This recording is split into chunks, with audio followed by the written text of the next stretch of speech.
Wagwan, comment ça va la communauté internet? C'est Yes Indeed pour l'art du trading et on se retrouve cette semaine pour faire le biais de la semaine 44. C'est une semaine super importante et on va voir tout de suite maintenant pourquoi elle est importante. Déjà, c'est la semaine qui va clôturer le mois d'octobre, mais pas seulement. C'est une semaine très importante au niveau des annonces économiques parce que on a les Federal Fund Rate et qui est les taux d'intérêt. Et donc cette semaine, on va s'attendre à quoi? On a un lundi où on n'a aucune annonce économique, donc c'est une journée où on va faire attention à nos sessions, à nos heures clés ainsi qu'aux macros pour les scalpers. Ensuite, mardi, on a une petite journée avec des annonces économiques pas très importantes, mais qui restent quand même importantes avec la petite politique de Trump. On a des annonces sur les produits manufacturiers, vous connaissez les droits de douane qu'il impose à tout le monde et qu'il lève comme ça, donc ça reste important. Faut faire aussi attention à ces tweets de dernière minute. On a le sentiment du consommateur des ménages américains, donc ça reste aussi un petit peu important, mais c'est pas du tout le main event parce que ça arrive le lendemain. Qu'est-ce qu'on a en AM session? On a une petite annonce au niveau de l'immobilier, mais pendant la PM session, c'est là le main event de la semaine. On aura les Federal Fund Rate, donc qu'est-ce que c'est ça? C'est les taux d'intérêt directeurs concernant le dollar américain et forcément ça va avoir un impact sur toutes les classes d'actifs, en passant par la crypto, les matières premières, que ce soit l'énergie, les métaux. On va avoir aussi des impacts sur les indices américains, même les indices européens, sur les paires de devises majeures, donc tout ce qui est en dollars, aussi sur les obligations ainsi que leur rendement. Donc forcément ça va avoir un gros impact sur tout le marché et donc ça va impacter tous les investisseurs, que ce soit des long terme, court terme, les traders, tout le monde. On va avoir du mouvement à ce moment-là, enchaîné par FOMC Statement, le communiqué officiel sur la politique monétaire, donc c'est ce que je viens de vous dire. Et à 2h30, une demi-heure plus tard, qu'est-ce qu'on a? On a FOMC presse conférence, donc là ça va être important parce que ça va être Jerome Powell qui va prendre la parole et qui va dire quelle politique monétaire va suivre pour le dollar américain.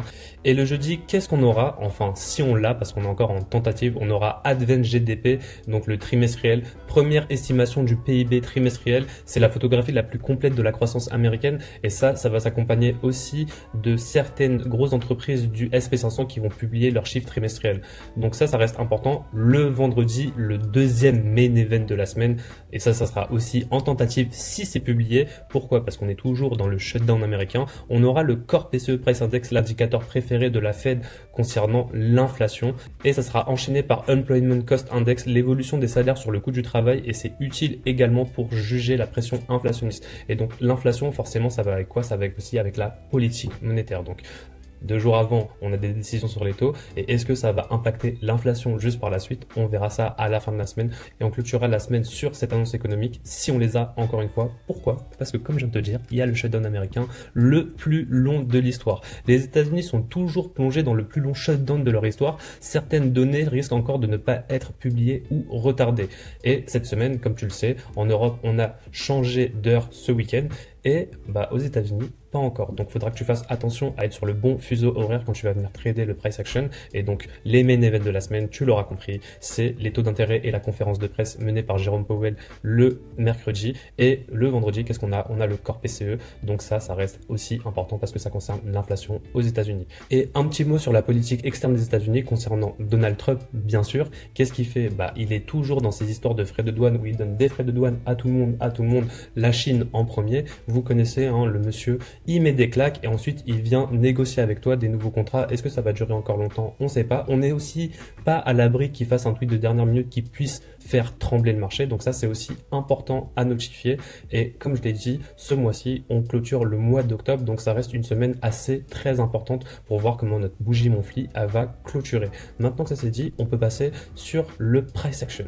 Donc nous voilà de retour sur le SP500 à gauche, le Nasdaq à droite. Ici on est en monthly, une bougie vaut 1 mois. Comme on peut le voir ici, la bougie elle va clôturer dans 4 jours et 22 heures. Donc à l'heure où je tourne cette vidéo, le marché il est déjà ouvert. Et comme on peut le voir, le marché il est en bonne tendance haussière. Il est en bonne expression, que ça soit sur le Nasdaq ou sur le SP500. Donc là, on va essayer de comprendre comment la bougie monthly elle va clôturer. Moi je vois encore une bougie monthly qui va continuer à la hausse. Mais comme on est sur un biais weekly, on va passer en weekly. Donc comme tu peux le voir à l'heure où je tourne cette vidéo, le marché il est ouvert et il a ouvert avec un gros gap d'ouverture. Donc ici, le marché il a poussé fortement. On voit très bien la clôture de ce vendredi et l'ouverture de ce lundi. Donc ici, on voit que le marché il a déjà atteint certaines de mes targets sur le SP500 ainsi que sur le Nasdaq. On va venir reprendre du recul pour comprendre à quoi correspond cette première standard deviation sur le SP500. Et ici, cette première standard deviation, c'était la manipulation baissière qu'on a eue au tout début de l'année. Donc quand on prend un tout petit peu de recul, on est descendu ici au tout début de l'année. Donc on a ouvert à peu près ici là c'est février, donc on a ouvert ici en janvier, on a accumulé, manipulé, on a break la structure ici, et quand on vient et qu'on lance une standard deviation, la première elle arrive ici. Donc on va peut-être s'approcher de cette standard deviation pour clôturer le mois ici en weekly. Donc c'est à ça que correspond cette standard deviation. Maintenant, quand on regarde ça ici d'un peu plus près, on voit que la semaine dernière, que ce soit sur le SP500 ou sur le Nasdaq, on a cassé l'ATH pour créer un nouvel ATH, et là avec l'ouverture du marché, on vient de créer encore un nouvel ATH. De toute façon, on est abonné aux ATH chaque semaine, ça change pas.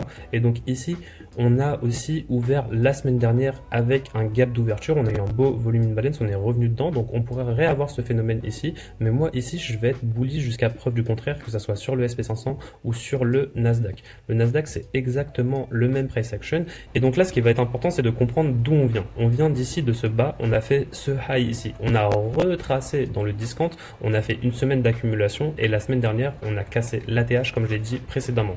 Maintenant qu'on a ça en tête, on va passer en daily pour comprendre un petit peu le price action, d'où il vient.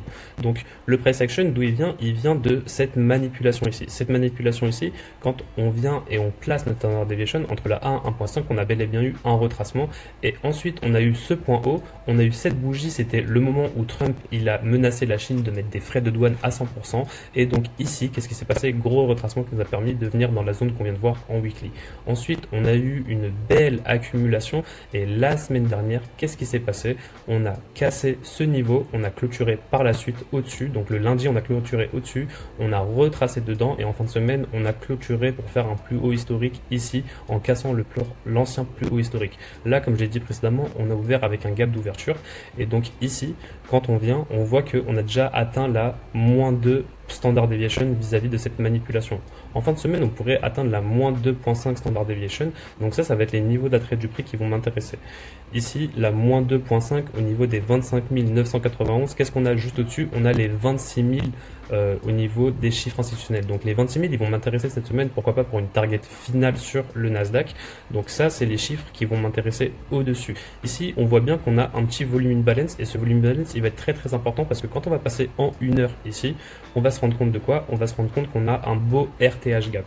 Donc ici, on peut prendre aussi cette manipulation ici, et si on vient prendre cette manipulation ici qui nous a permis de venir dans ce petit déséquilibre weekly, on peut avoir encore une standard deviation, et si on prend la dernière manipulation avant de casser la TH, on peut encore avoir une standard deviation, et comme on va pouvoir le voir, on a des belles confluences de standard deviation ici, entre la -2.5 ici daily, cette grosse ligne noire ici, on a la 1.5 et 1 ici, et on a la 1.5 et 1. Donc on a cette standard deviation et cette standard deviation ici au niveau des 1 et 1.5 en confluence avec cette deuxième standard deviation au niveau des 26 000 que je viens de vous présenter. Mais le point aussi qui est important de notifier, c'est que on vient d'ouvrir avec un gros gap d'ouverture. Donc il y a moyen qu'on veuille revenir clôturer un petit peu ce gap d'ouverture. Et qu'est-ce qu'on a ici? À la suite du CPI qu'on a eu vendredi dernier, on a un beau RTH gap.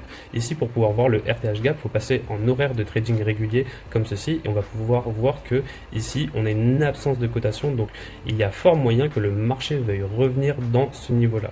Donc moi pour l'instant, comme je l'ai dit, je suis bullish jusqu'à preuve du contraire, et le niveau supérieur qui va m'intéresser, ça va être les 26 000.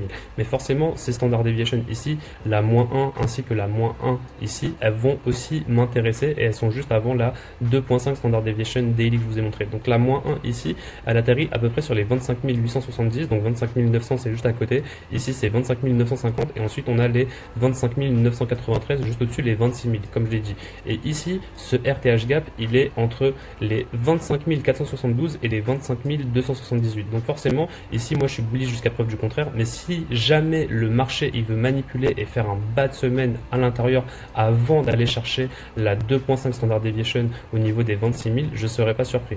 Donc ici, si je vois que le marché dans un premier temps il descend pour ensuite monter, ça sera très bon signe avant les taux d'intérêt. Mais si jamais on commence à monter dans ce sens-là, et que au niveau des taux d'intérêt on va vouloir repricer, on va sûrement vouloir repricer ceci.